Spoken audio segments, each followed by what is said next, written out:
C'est le fantôme le plus bruyant d'Alger. Un paradoxe vivant. Vous avez ici l'homme le plus écouté du pays, le maître absolu du Chabi, qui pourtant fuit la célébrité comme la peste. Pas d'interview, pas de télé, pas de scènes officielles. On sent une tension étrange autour de lui. Le show business lui tend des chèques en blanc, des villas, des tournées mondiales. Il dit non, toujours non. Il s'enferme à double tour. Les rumeurs courent.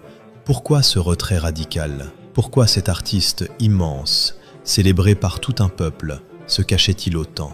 Pourquoi le maître du Chabi est-il solitaire ? Le cœur du mystère se trouve à la rampe Louni Areski, à Bab el Oued. Loin des projecteurs, on plonge dans le décor. Une ruelle populaire, un café bruyant, l'odeur âcre du tabac froid et le claquement sec des dominos. Il est là, assis sur une simple chaise en plastique. Un verre de lait caillé à la main. Personne ne l'embête. Quand il prend son mandole le soir, dans des mariages intimes, sa voix ne force pas. Elle glisse, elle gratte l'âme. C'est une musique qui ne s'écoute pas, elle se respire. Et c'est là, juste après sa mort, que le voile se déchire. On découvre enfin où passait tout cet argent refusé. Amar Ez-Zahi ne thésaurisait pas, il redistribuait tout, en secret, la nuit. Des enveloppes glissées sous les portes des veuves, des opérations payées pour des inconnus, des dots pour marier les orphelines. Il rentrait chez lui les poches vides, dans son petit 2 pièces sans meubles.